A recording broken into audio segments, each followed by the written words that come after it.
Hi everybody. We're back to the Stardew. What was I doing?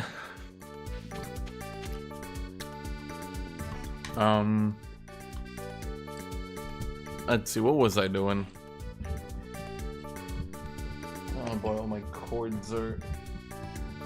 Hold on.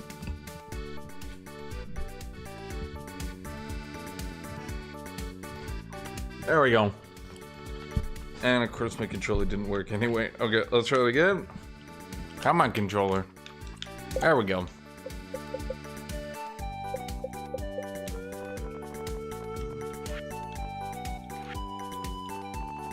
Let's see, what, okay, so what do I need for this? Okay. Cloth, cheese, goat cheese, honey, jelly, cherry, berry, wary, or an apple. Surely I can buy some of those, right? I probably can, right? Well, there's a cherry, there's a peach. Well, okay, didn't I just do it? Wait. Well, there's two of them. We need two more.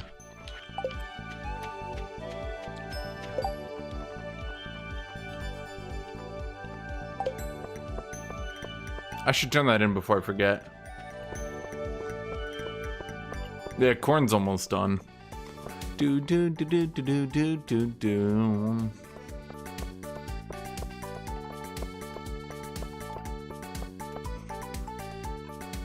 Yeah, I'm just gonna go turn this in and then let's see here. We're in summer. I suppose we could try fishing. More farming. Chat, I'm doing all the farming.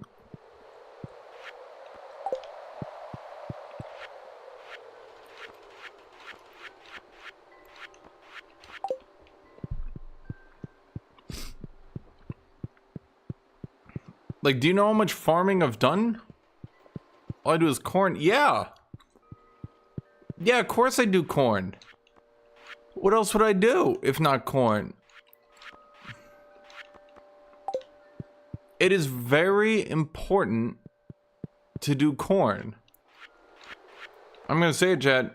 It's probably the most important thing to a balanced meal is lots of corn.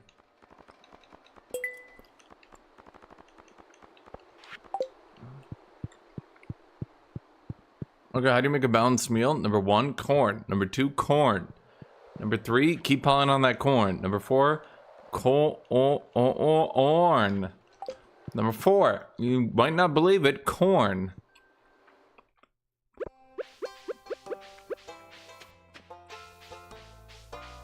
How are you gonna have a balanced meal if you don't just only ever make corn? Wait, what's that? Is there a hot air balloon in this game?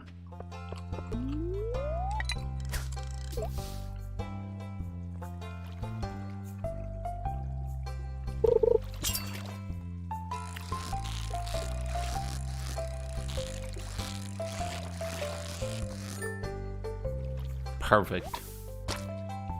Pike. No, what about the, what was it called? The sunfish? No, but it's from Ohio. Okay, fine, Ohio would do corn. Well, I was trying to do meat and potatoes, but you know what happened? They said I couldn't do potatoes in summer, which is ridiculous, but okay. What else would I even do? There's corn, corn, corn, corn, corn, corn on the corn. You can put corn on corn, make super corn.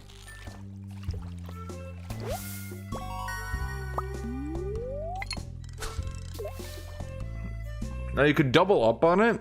What you could do is have like a plate of corn, and right next to that you could put some corn. That way, when people are done eating their corn, what's there? That's right, more corn. Everyone leaves happy.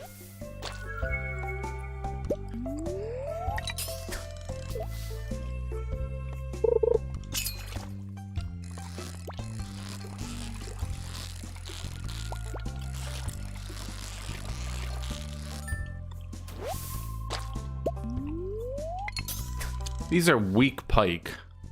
The other area had much stronger pike.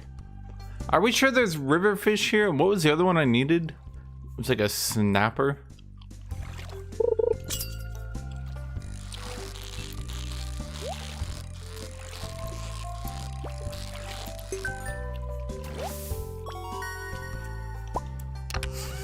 Reddit says blueberries, hops, and peppers. Okay, I hear ya. I understand ya. How much corn is that worth?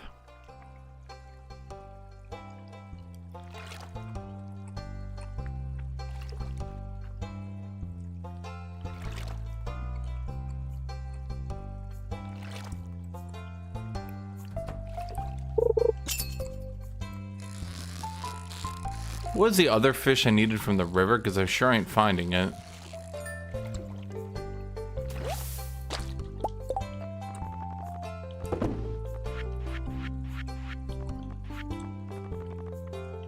Tiger trout. Where the hell's a tiger trout? No, you just need a steady supply of corn.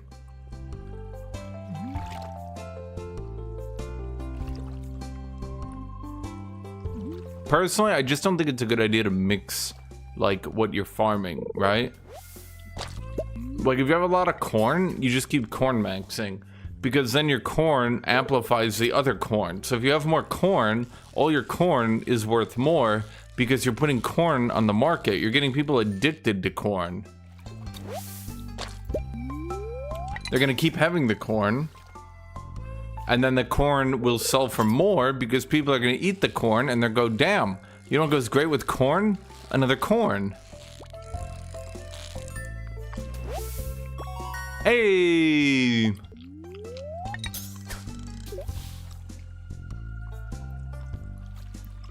I know everything about agriculture. The best way to keep your terrain safe and hospitable is to only plant one type of crop forever and never change to anything else. The land will respond to the consistency in its life and output more.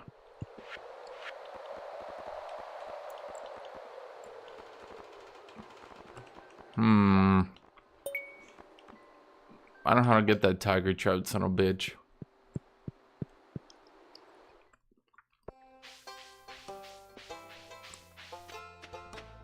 Plus, aren't we basically done with summer?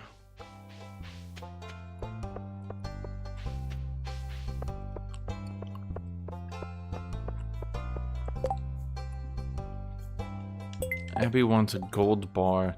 Yeah, see, look at that. We're basically done with summer. Okay, there's like a balloon thing. What does this mean? Can I ride a hot air balloon?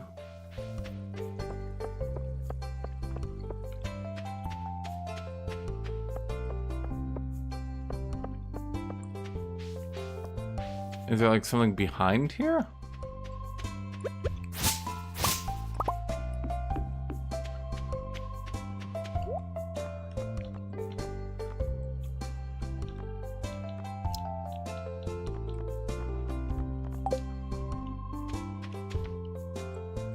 Can I ride?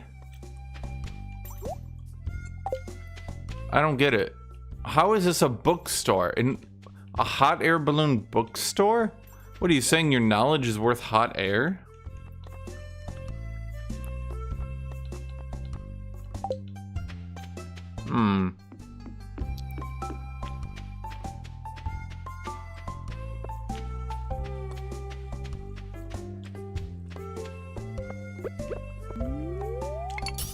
Chat, I don't think I can get that. What was it called? Like rainbow snapper trout fish cat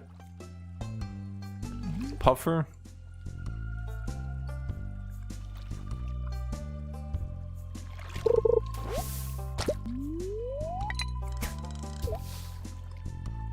Who said anything about going on a date? I just wanted to ride the hot air balloon. Tiger trout.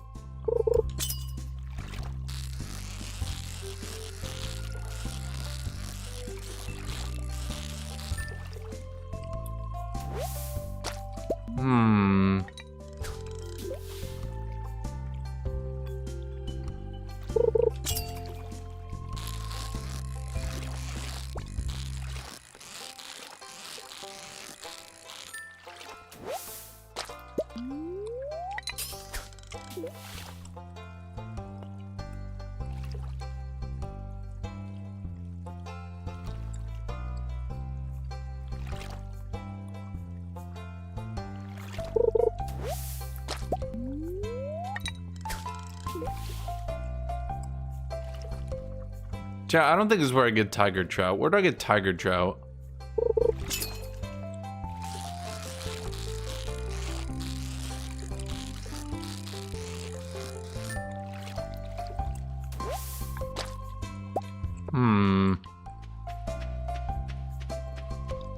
This just ain't doing shit for me.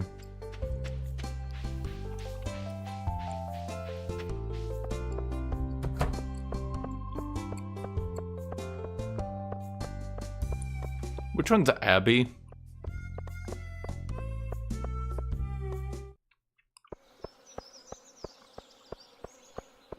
What's a pelican town?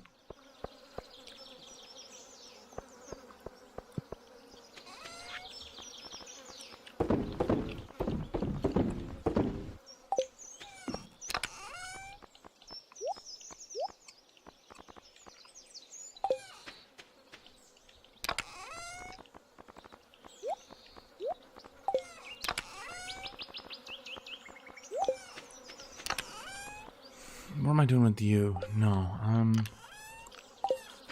was it you? It was you. No, it wasn't you. Wait, it was you. There we go. I'm so smart, chat. First try. What are with these glasses?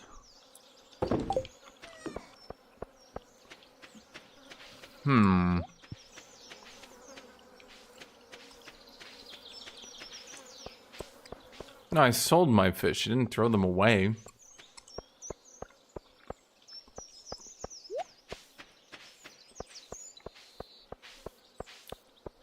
Now what do I do?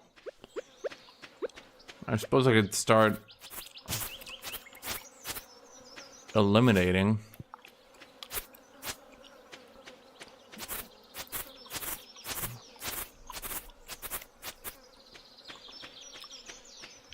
Hold on, I should get my hoe.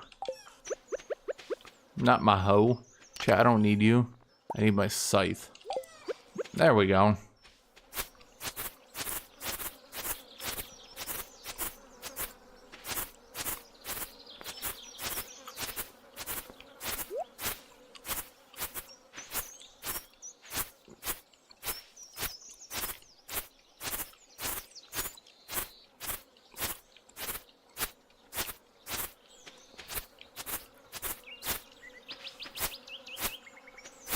See, look at that, chat. I'm siphoning it all down.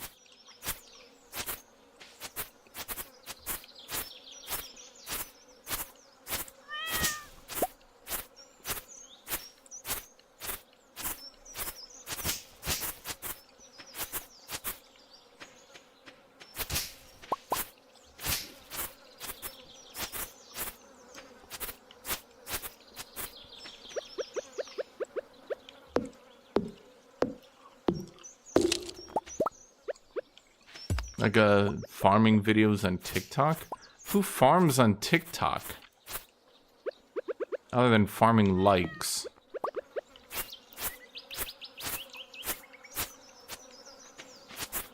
Go on any social media. Be like, does anyone else think obviously bad thing is bad?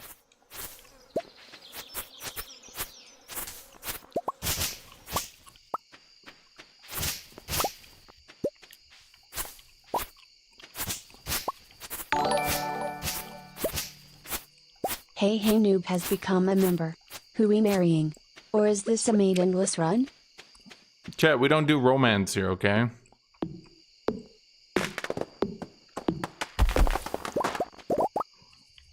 Very fast player, does German TikTok actually just have people plowing fields? Is this what you guys watch over there?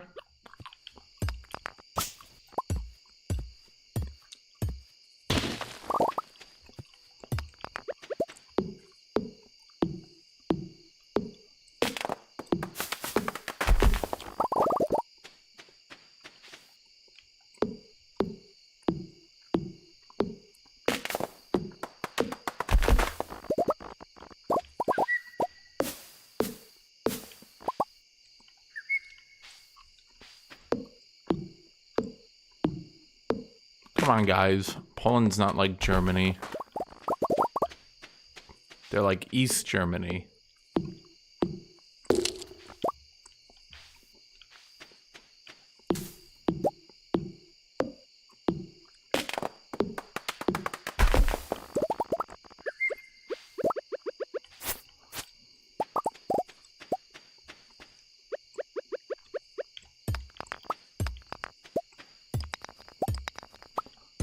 Oh my god, getting rid of this field is...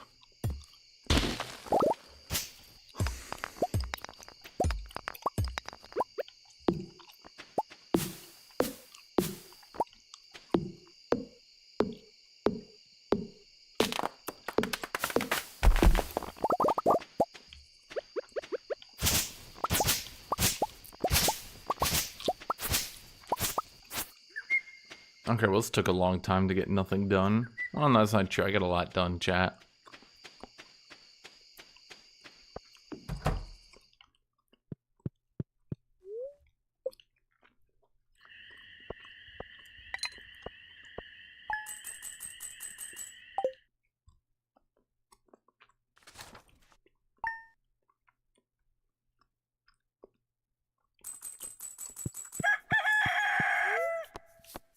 Weather report. A storm is approaching. How many times is it gonna storm here? Jesus Christ, it's always storming here, evidently. Look at that, chat. Look at these corn returns. And what did I hear? Don't just stack corn. No, that's bad. No. And what did I do, chat? Corn maxed.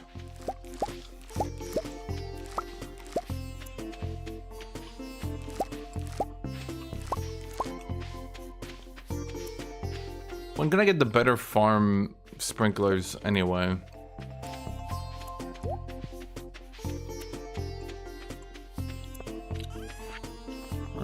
Shoot.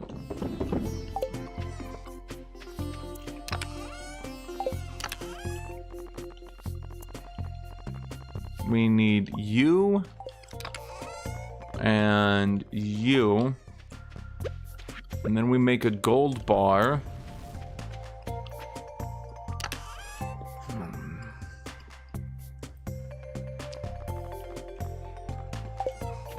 If I remember correctly, the gold return on corn is quite low. I don't know, corn is corn. That's what you guys sound like. Then you got me. You know what I say, Chad? Corn.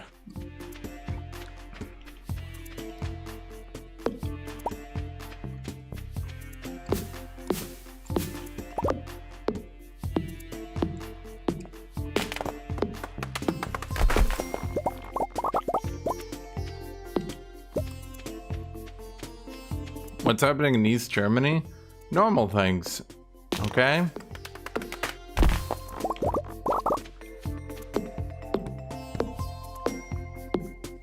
You guys don't randomly have a third of your country randomly just start being extremely weirdly pro-Nazi?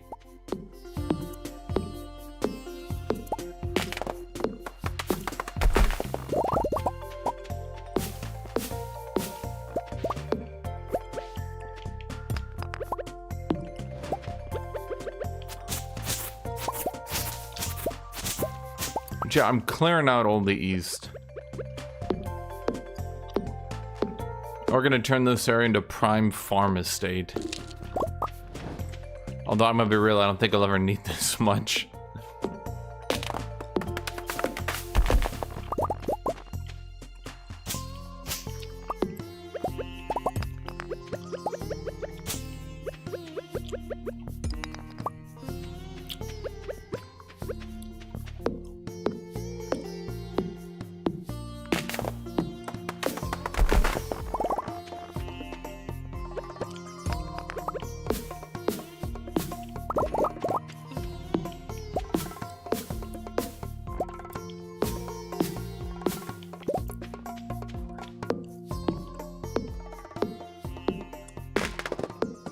Didn't Poland announce that they were gonna have a mandatory conscription for all adult men now? Well, maybe conscription is a bit of a harsh term.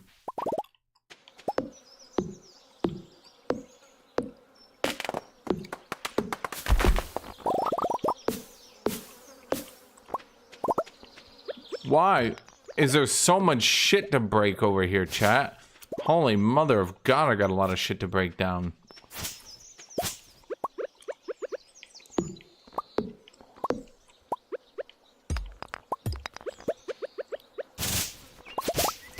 Well, if I can just, at the very least, get rid of the plants, it won't continue to spread plant shit.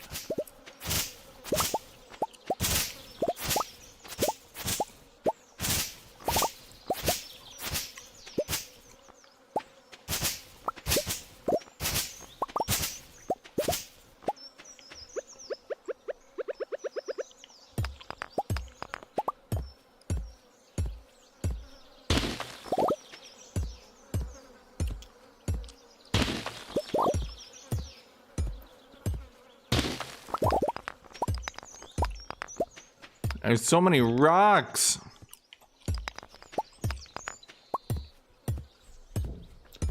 Okay.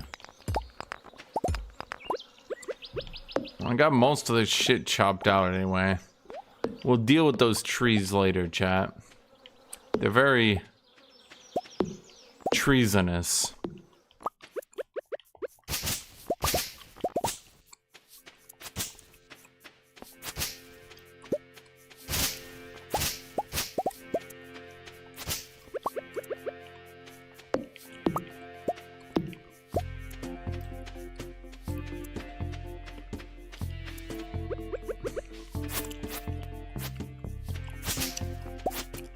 Okay, I think all the plants are gone, so they won't regrow, right?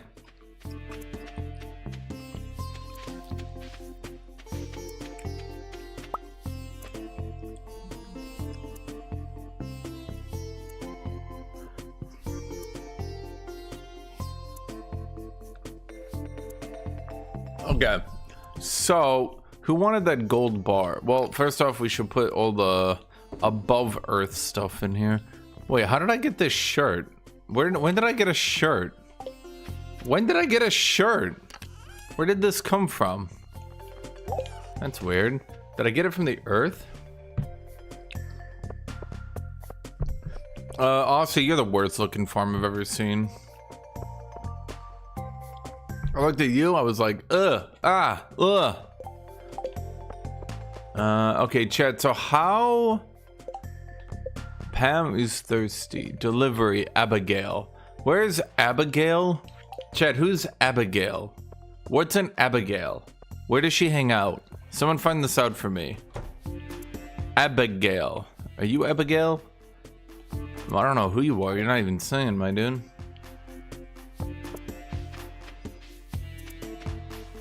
Oh, she's purple-haired girl? Oh, I should probably have known that. The only thing you farm is political takes. I've realized that trying to be subtle is kind of pointless because, like... What's the even right way to put this? I feel like I've tried to be very fair in the last 5 or so years. 10,000 gold and 400 pieces. Okay. That's alright, but yeah, I feel like I've tried to be very fair these last 5 years and not try to be, like... I don't know, politics and all that, but like, holy shit, it just keeps getting worse every year. It's like ridiculous. And I'm going fucking insane as someone who actually knows history.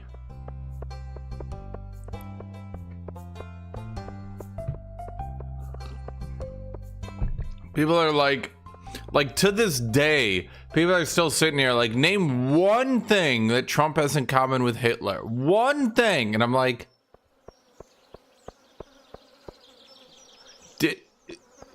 did you actually learn more than like a high school history class that you did not pay any attention to, or? Okay, so we got the gold bar.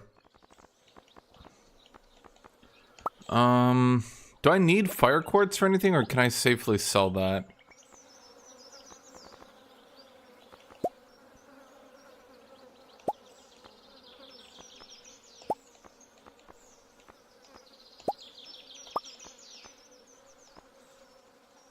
Chat, anyone know?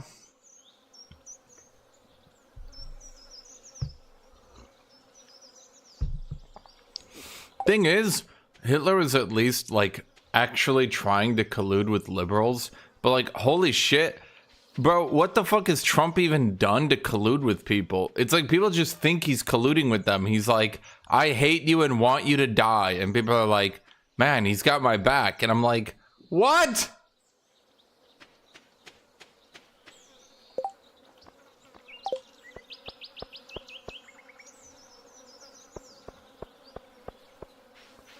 It's like when all the, okay, the biggest example I have is that people thought that Trump was going to be like the first pro-weed president, and I was just like, why?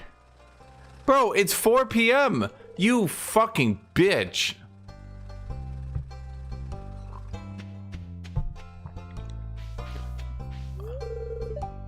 I wonder what Alex is doing today. Okay, shut up, Haley. God, it's not the first time I've tried to talk to a girl and she just talks about someone else she's interested in. Okay, where's purple hair girl?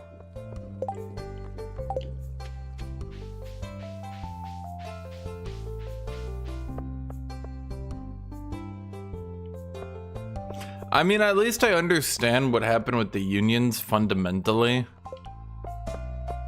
Like, it wasn't really that big of a surprise, sorry to say. I don't know if you guys know this, but like,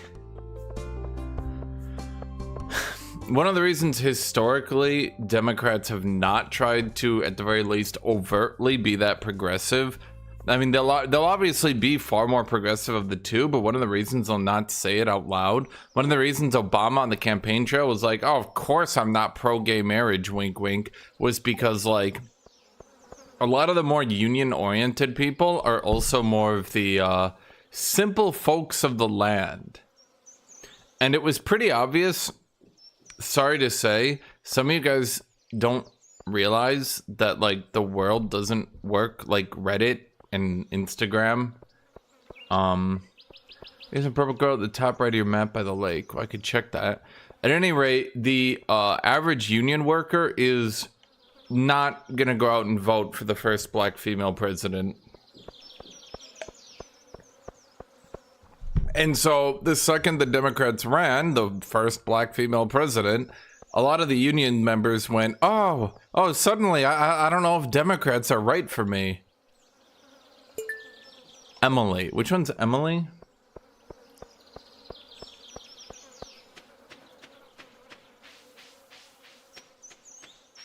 Top right of my map. At the top right. Is that where she hangs out all day? Chat, you stalker.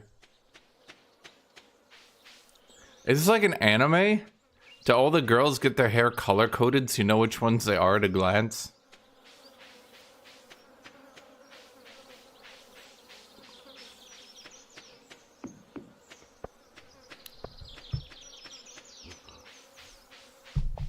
Chat just likes Haley because she's the stereotypical pretty blonde.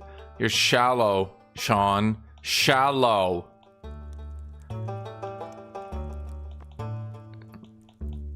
Do do do do do do do do do do do do do. Why would I have an? It gives you an obsidian for free. Why would I buy one? What a stupid game. What do they think? I'm an idiot?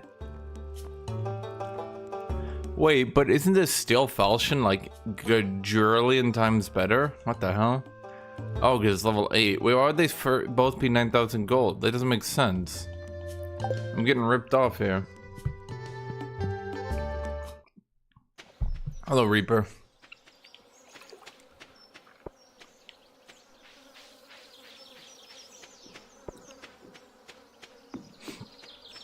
That's why I say American politics are fucking stupid. If for no other reason than conservatives vote, I mean, well, let's not even go conservatives and liberals. Let's go Democrats and Republicans, right?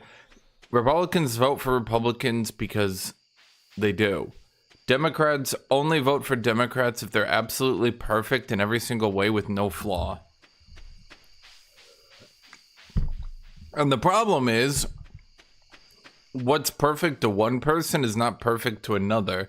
And they literally refuse to come out and vote for someone if they're not absolutely perfect on every single thing they say. And then everyone makes every little detail out to be like a no compromise type situation. Like, I'll never vote for you. No compromise. And you're just like, all right. Blue girl. Is that her? Wait, or is that purple? That's more of a purple, right? Abigail.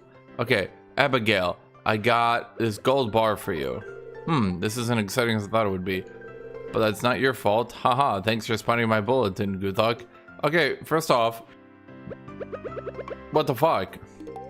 Hey, how do you know I was hungry? This looks delicious. Why does she eat the quartz?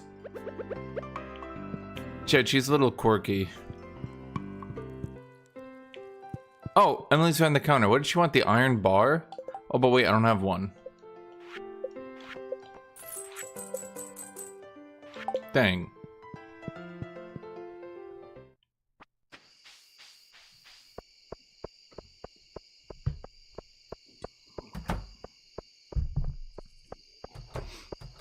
Yeah, it's a legitimate problem in American politics. It really is. You could actually see it. What was that? Okay, I keep mentioning it. That one dumbass. The guy who tries to be increasingly... You guys want to... Okay, you guys want to know how you actually end up being, like... The subreddit I've seen that's actually the most bold. Holy shit. The subreddit is so bold that...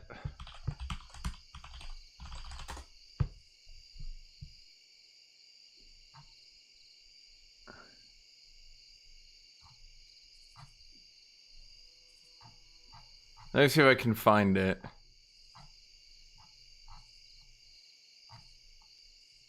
There we go. Chat, what do you think the most bold subreddit is?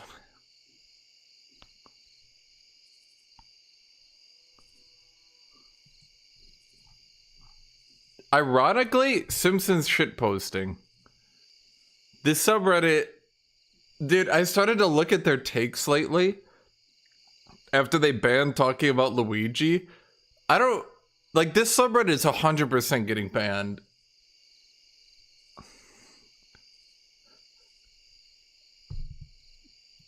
Like, I don't know how they're slipping under the radar.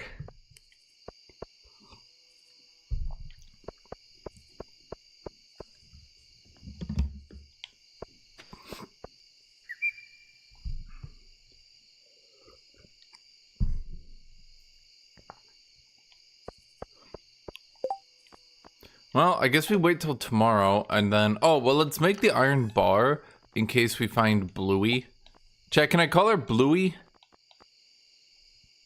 Where's my coal? Do I have my coal? Where's my coal? Coal. Damn it, where's my coal in here?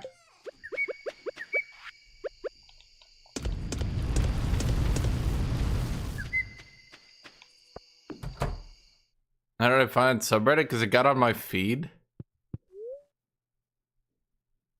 And they outright were just like, quality sprinkler. They were on my feed and they were just outright like, we should kill Elon Musk. And I was like looking at this and I was like, can you say that?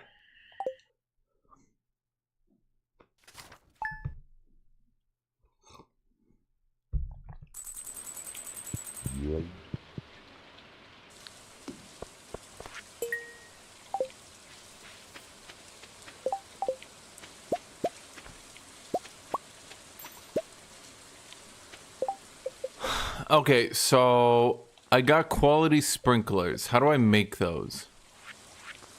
Okay. We need refined quartz and gold. Oh, shoot.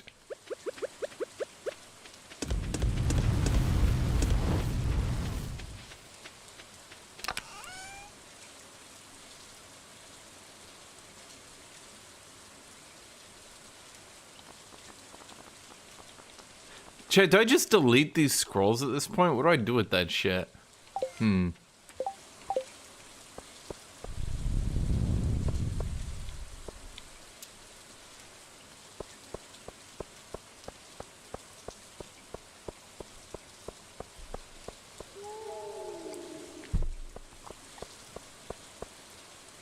smelt fire quartz, you get 3 refined. Wait. Are you serious? Oh. Huh. Well, Amethyst. Don't I need to mine new amethyst? Don't they not take the old one or something? Demetrius needs a fresh melon for his research. I'm not allowed to bring the old amethyst, am I? Wait, which one's Pam? Where's Bluey? Chat, where's Bluey at? And which one's Pam?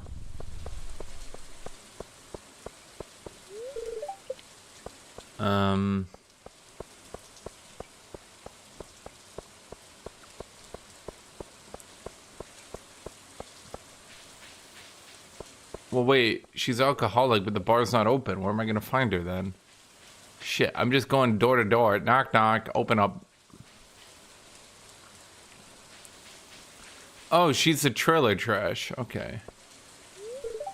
What the? The trailer trash wakes up later? Yeah, that makes sense. Hey. This ain't Bluey.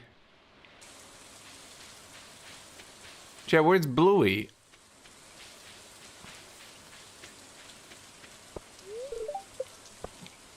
When do you open up? 8:30? Okay. Emily needs iron bar. She needs an iron bar for a dress? God damn, Emily. Hassan, that's what I was thinking of. Yeah, remember when Hassan was all like, there can be no compromise. Never Biden, never Biden. Then Trump won, and he literally looked like he was gonna cry. And it was just like, yeah.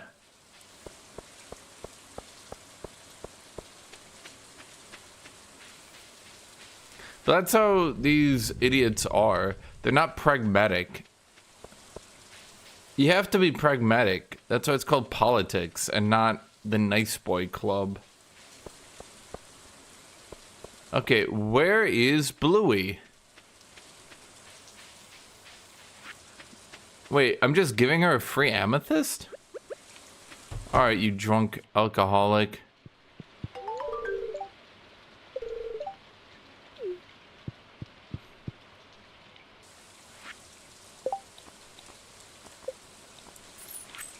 Okay, Emily. Okay, so Emily is Bluey. Is Bluey at the saloon? Chat, where's Bluey? Jake, where's Bluey? Where does she live? I'm gonna bust down her door. Does Bluey live in the blue house? No. That'd be too obvious.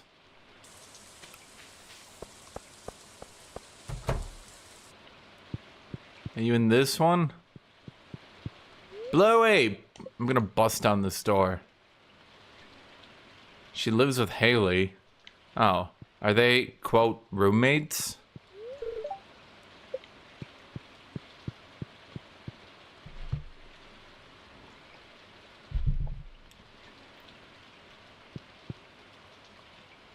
So you're kind of like a stalker in this game, huh?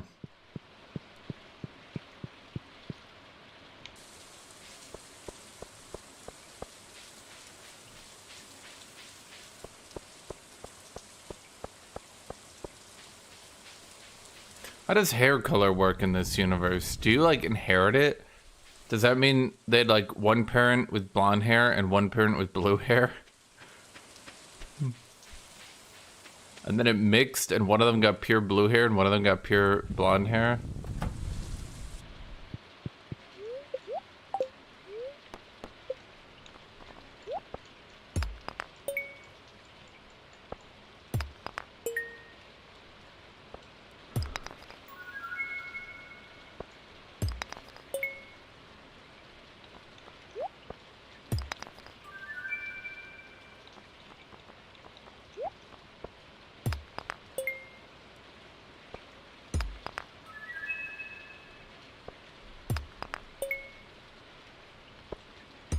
I get the feeling like everyone in this game is a spiritual type.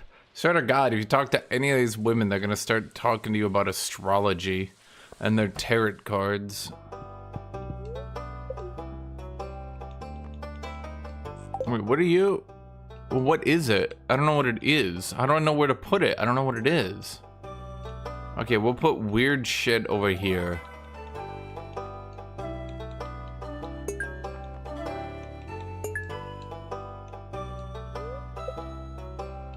A giant futon bear. Okay.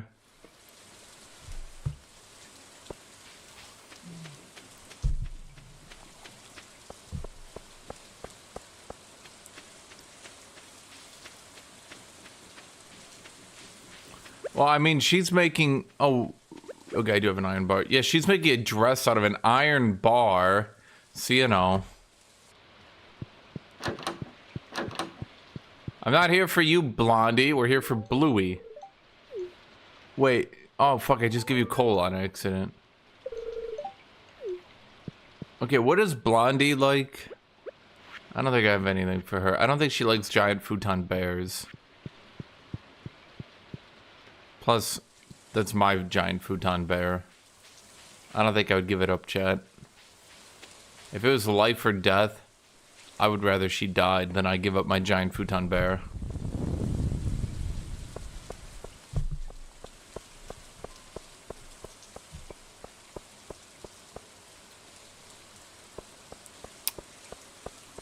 Oh, wait, I should have sold.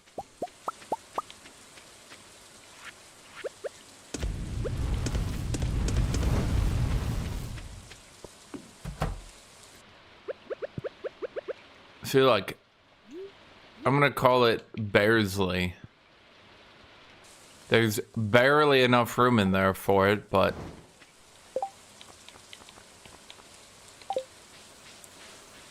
This town a Reiki cult? Chat, this town is a crystal cult. It's okay, they're just simple townsies. They don't know any better.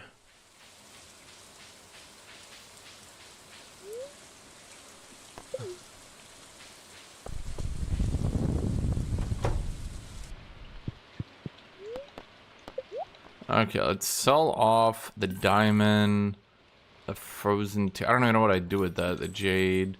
Mudstone? I don't know what it's for, but I'm gonna keep it. It sounds like something I would want to keep. And the topaz, the amethyst.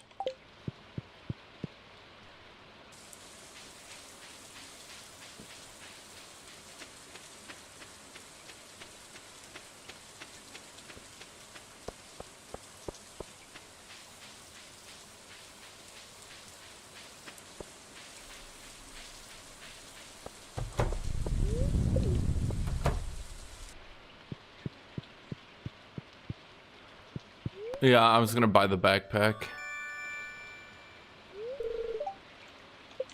There we go, chat. Look at that inventory space. I'm invalicious. Well, while I get all this space, let's go mining. What tool should I upgrade next? We have an iron pickaxe, iron axe. What else do I need?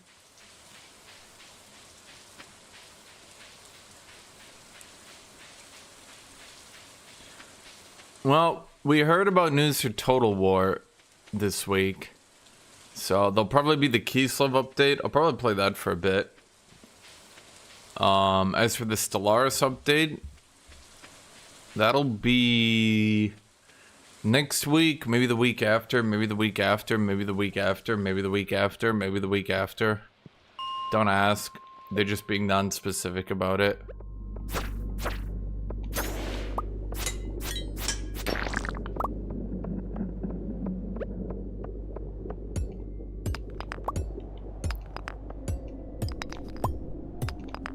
Hopefully it'll be soon, and then we'll put down some time in multiplayer. We'll probably play it a couple times, get annoyed at it, drop it, play it a couple times again, get annoyed at it, drop it, play it a couple times again.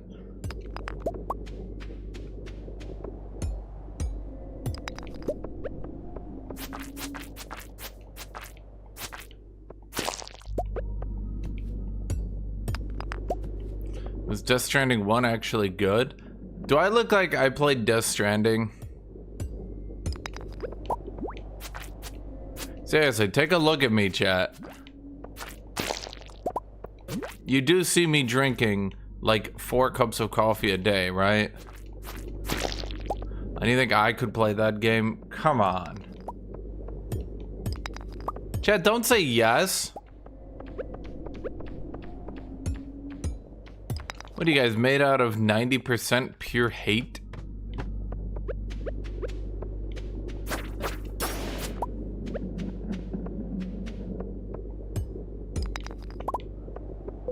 Two amethyst.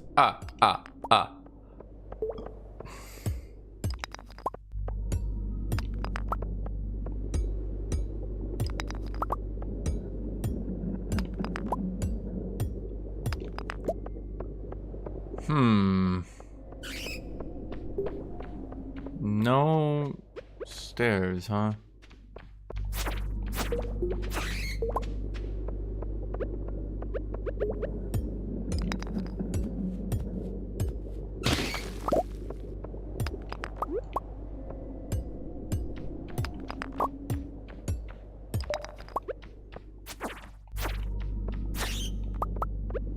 But I think the Kislev update will be fun for a few runs. I mean, it depends also if they make Ostyanka good. Because I've always liked Ostyanka's campaign, but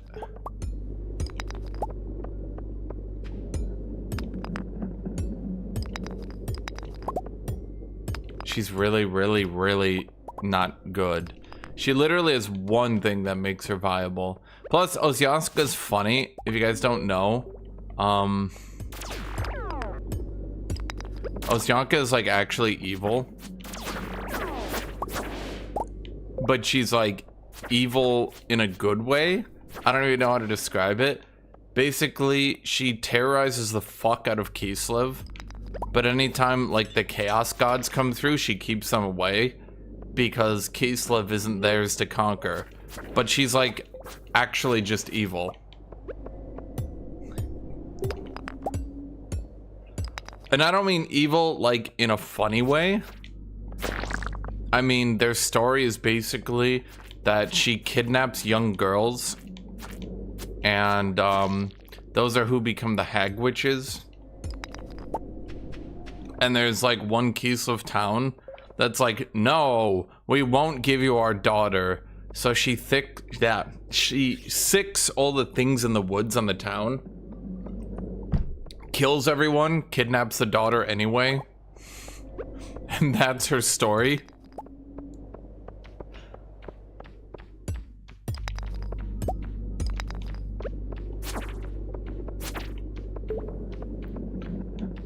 So, by the way, that's also whenever people get mad that Ostyanka doesn't start in Kislev, that's why.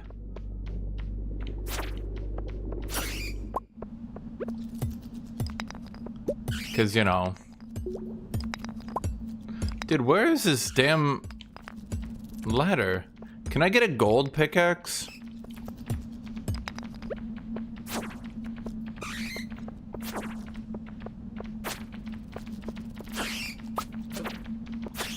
That's also why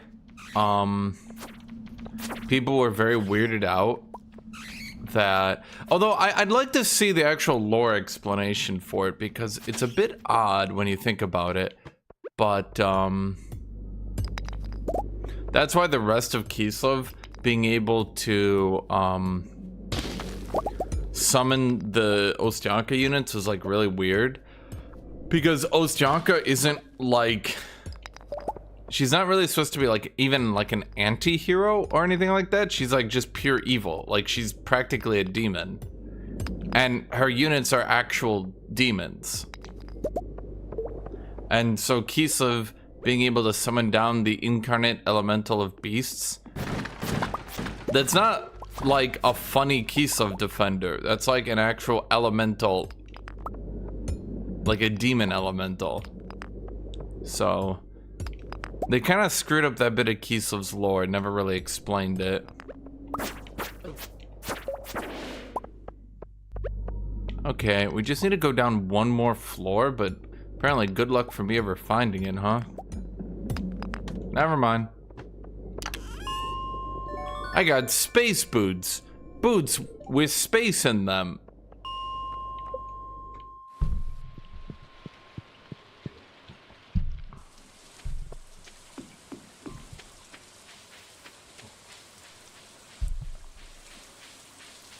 I've actually got good hopes for the Kislev update. Although they kind of fucked up the Orc update really bad. But did they do the Tzeentch update good? The problem is Tzeentch is still awful.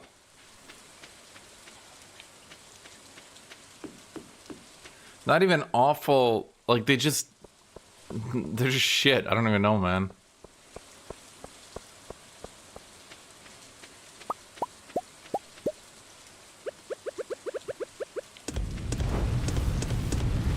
I'm gonna smelt the gold, because once I go to sleep, it'll auto smelt in the night.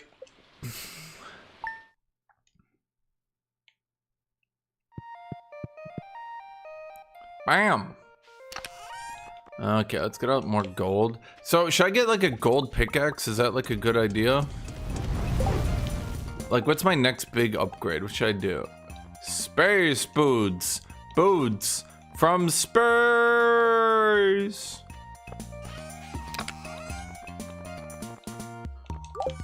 Summer squash seeds. Yeah, I don't want those, man.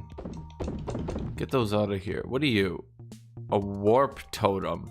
Warp directly to your house. Consumed on use.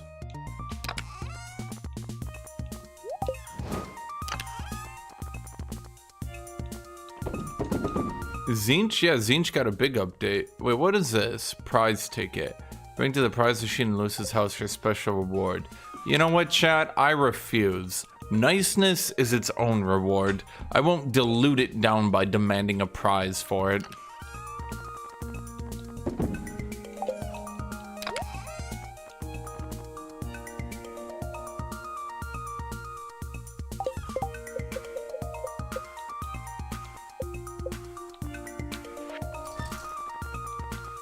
Quality iron, gold, refined quartz.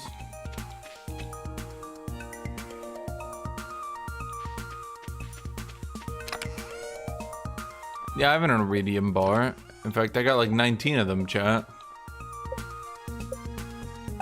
Don't I have to keep going down the mine?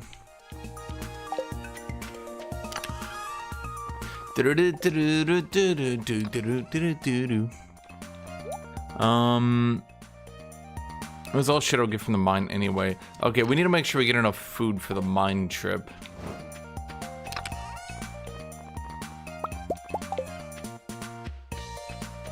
Yeah, but I need iridium for the new sprinkler.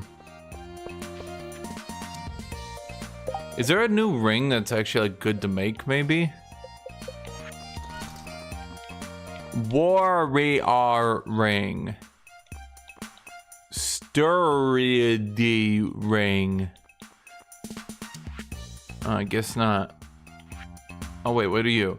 Glow stone. Oh, let's get that.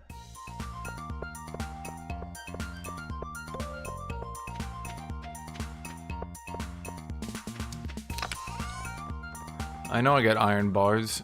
Do I not? Oh, I guess I don't. No, I've got a small magnet ring, but that's it. No, I don't have any rings. I have a track jacket, but that looks dumb.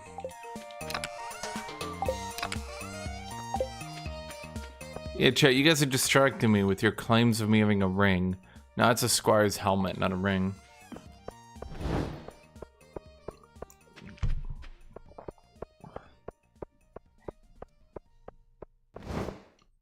I'm trying to plan out any mods. No.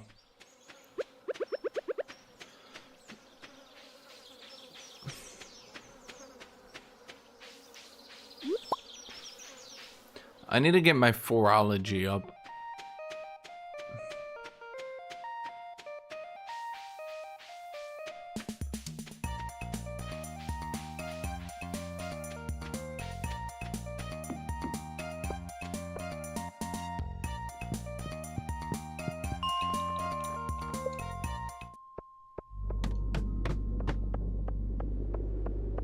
What, I am in hell?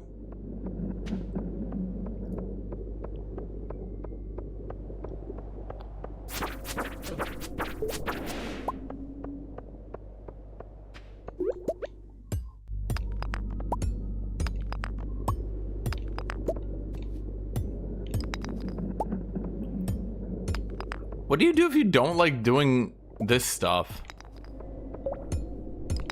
If you don't like doing the combat and you just want to do a pure farming game, what do you do? Do you just not get to participate in the video game?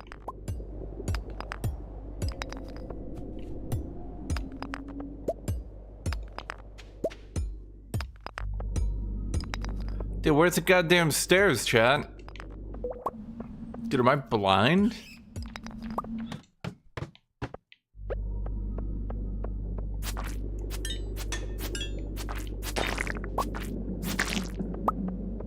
Yeah, it's funny. It's given the most accurate depiction of Diablo 1 I've ever seen a video game have.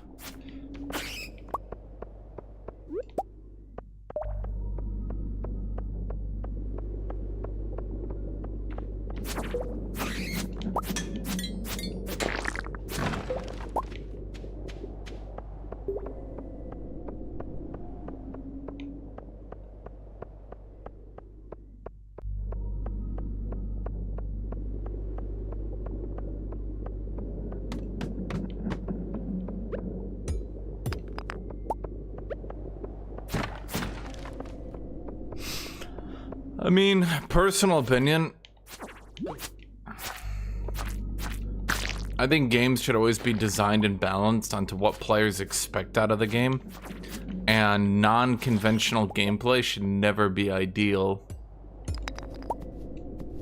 But if enough people want to do the mines, I guess it just doesn't seem to me that making the mines this like important. Because like when I think Stardew Valley, I don't really think like combat game, you know? Although it is outrageously popular, so I mean maybe it's just good so that like you can take your boyfriend to it and you can just be like, honey, go in the mines while I do all the work.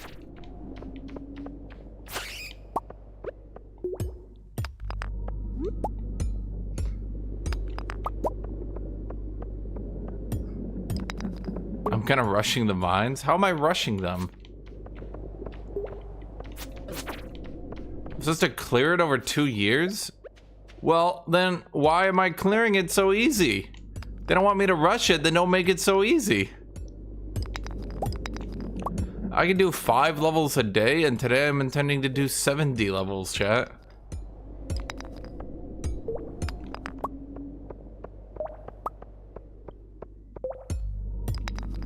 Yeah, basically paranoid hugs. I think games should always focus on what they're good at. That's actually one of the reasons I get so frustrated when you think of like Path of Exile 2. Because Path of Exile 2, what do you want to do? You want to gear, you want to fight enemies, you want to do bosses, right? So what becomes the most important thing in that game? Gearing, fighting enemies, doing bosses? No, you fucking idiot. Of course the most important thing to do is juicing maps and setting up tower chains. Wait, what?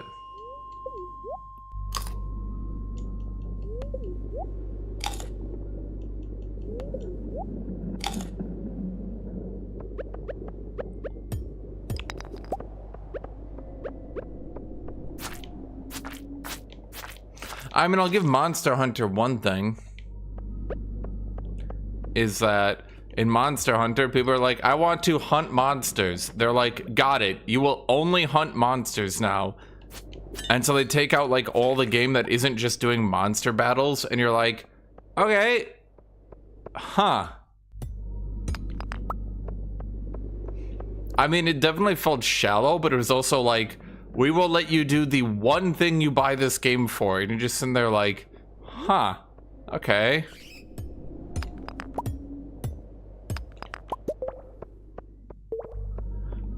Dude, the thing I don't like, Paranoid, is I've looked at their new additions to the game. So, okay, and I hate to beat a dead horse here, but I truly believe that Jonathan guy, and I believe the rumors at this point, because they just make sense to me. I believe the rumors that the game was basically designed with mercenary... Oh, you're right, the stairs are over there. I believe the game was designed with mercenary and warrior, and it kind of got designed on the side when they were making Path of Exile 1. And once that one developer, I don't remember his name, once he signed off the project and sold all his shares in the company and moved on to other stuff, it appears that his vision was a very more slower paced Diablo 1 kind of gameplay. And the new guy, Jonathan, got on and was like, nah, bro, let's just make it Path of Exile 1 again. And when I look at all the new support gems and everything they've teased, like the one they were teasing today that I just looked at was, how do we make Warcry AoE down packs of enemies? And I'm just like, what? Why? What?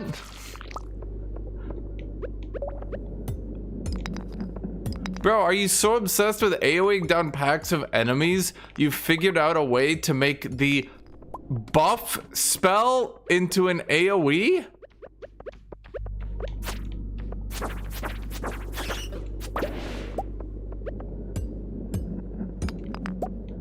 I don't know, to me that just seemed odd.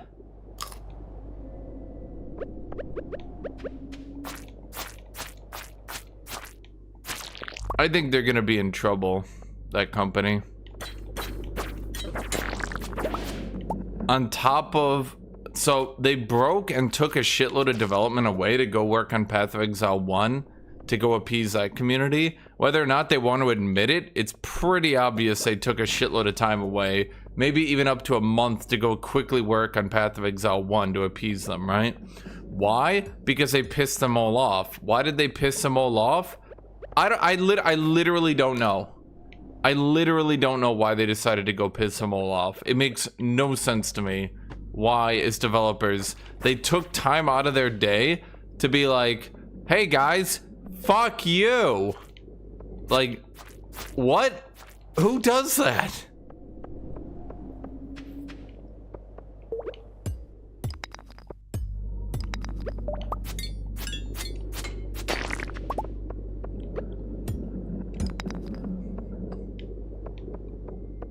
Plus, as a lot of people have noticed, there's still a lot of very serious bugs with the armor break mechanic that have never been addressed. And it doesn't seem like the devs are paying attention to it.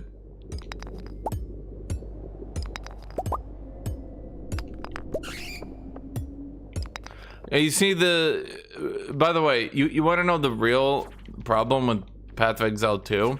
The real problem is it was such a good campaign, and it was actually so good and fun and playable, that all the other ARPGs were going to start paying attention to it and copying it. Now you might say, well, why is that a problem? It's so good that it's a problem, because the new developers don't seem to understand that that's actually really fun, and a lot of people like that. They don't seem to grasp that concept. Where the hell did my key go? And now games like Diablo 4, if you guys have been paying attention, but I don't think you have because Diablo 4 is dead to many of you. Diablo 4 also put out their own, like, here's what we're gonna do. And they're gonna slow down leveling, slow down AoEing, slow down all that shit in Diablo 4. So, in a lot of ways, I think the success of Path of Exile 2 is going to bite their ass, because they're going to go to try to make like any other ARPG, and I think other ARPGs are going to go to try to make their combat and their everything play way more like Path of Exile now.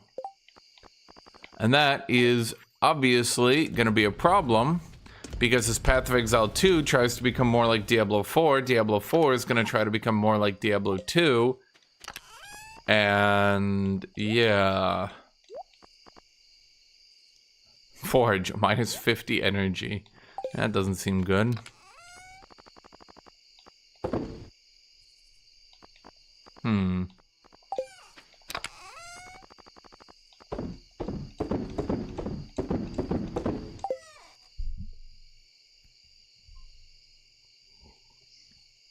Dude, this creamer for my coffee is so bad.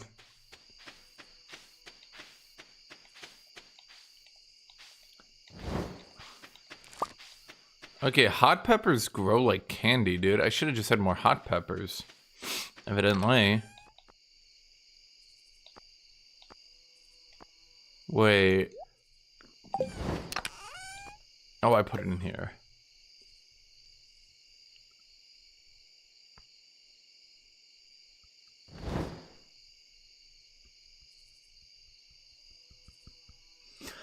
What I don't understand, Paranoid, is why like, dude, of all genres, I don't understand.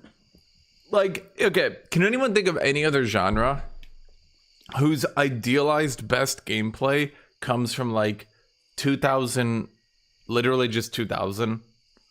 Because, okay, I was actually thinking about this the other day. What other game, what other genre, the ideal best gameplay that people keep clamoring for is from the year 2000? We've got Counter-Strike.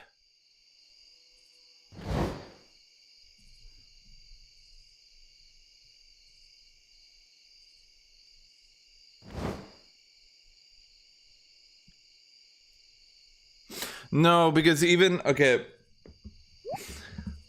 I'm gonna give you guys a little bit of a secret here. Okay, I'm gonna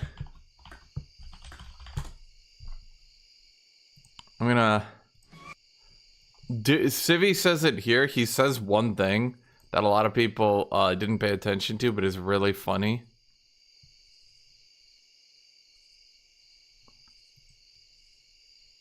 I don't know if you guys know Civi 11, but he's like the boomer shooter guy. Civi, don't get me demonetized. Soon. And since I wanted to do a video on Sigil Job, pro Wang, pro Blood, pro Postal, right? Pro Doom is gonna be different, because I'm way better at Doom than any of those games. Because it's way, way easier. Doom. That. They don't try to make boomer shooters like Doom. They don't even try to make them like Doom 2. Pretty much every modern boomer shooter is significantly harder and uses significantly more advanced gameplay. Actually, RTS games, no. I'm going to explain why. Now, you can say Age of Empires 2, sure. I'll agree with you, Age of Empires 2. God, Age of Empires 2 is weird. A lot of people have commented on Age of Empires 2 and why it's still so popular. Personal opinion, the reason in my mind, I think Age of Empires 2 just did a lot of shit way better than other RTS games. And the overall quality is just so much higher that it ends up being better. I don't think the game itself is the ultimate end-all game, so to speak. I think it just has, like, really, really bizarrely high quality. Like, the pathfinding, and it's not for those guys that don't play RTS games. I don't mean quality, like, oh, I mean, like, things like, okay, build queues work. Farms and getting resources just works. Queuing technology works. Units path very well. Unit formations work. It is everything an RTS game would need to have. Everything just works. And because of that, it tends to be hard to power creep it to make the next big one, because everything in it already just works. So what are you gonna do next? You know what I mean? A lot of RTS games that came out after that don't work. And to be clear, to a lot of you guys who don't know, RTS games that came out after Age of Empires 2, a lot of them just do not work. Fundamentally.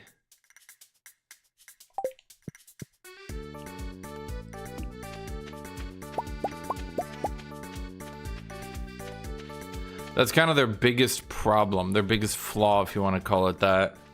Unit formations don't work, unit pathing doesn't work. They'll have lots of problems, lots of issues. Shit they do just straight up don't work.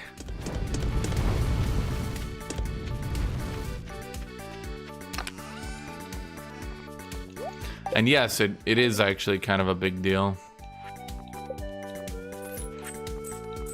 Do do do do do do do. Did Command and Conquer not work? Okay, I'm gonna give you guys the secret to why Command and Conquer died and why Westwood died. Okay, do you guys want to know the secret? It's really obvious, but I'm gonna tell it to you anyway. Guys, the secret to Command and Conquer failing is anyway. It's because they sucked. The balance was always atrocious. You could barely play it online without meeting someone abusing something horribly overpowered that ruined the entire game. The build system was ass. Everything was ass. It had a decent baseline for single player campaigns, but even then, you have to remember, okay, so some of the best single player campaigns in Command and Conquer were ones where you didn't even get a base. They were missions where you had limited units and you had to path, and unfortunately, getting good at Command and Conquer basically just meant that you were good at selecting all your units and targeting single enemies one by one by one by one by one over and over again. Just simply put, once you got good at the game, it was ass. Wait, the bus is out of service. Wait, how do I fix the bus? Wait, I thought the bus always worked. What do you mean? What do you mean? What do you mean? Yeah, have you ever played Command & Conquer Online? Let me explain this to you guys, someone who lived through that time period. One of the biggest issues with Command & Conquer Online, especially when it came to Tiberian Sun, contemporary reviews for Tiberian Sun were bad. Why? The online balance was 10 dicks on a dick train. Nod had this unit, the Scrin Bomber, something like that. It literally outran anti-air missiles as a bomber. So you would just stack them, build up defenses, and slowly bomb away your opponent's base. And they would have to rebuild their base faster than you bombed it. Does this sound fun? No. No, obviously not. How do I fix reward friendship? Reward bus repair. Wait, how much money? Okay, I'll put in a 5,000.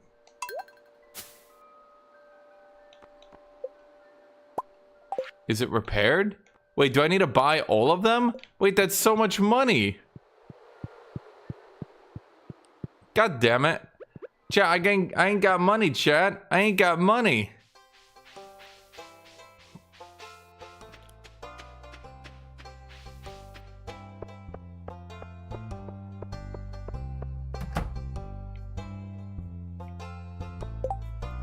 Shit.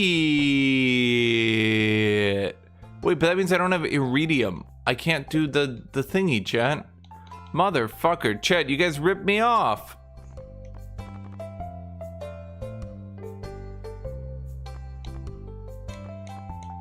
Yeah, basically the problem was Nod couldn't beat GDI in a fight. So let me explain it. Imagine this balance, okay? Nod couldn't beat GDI in a fair fight, but they had so many ways to cheap win the game.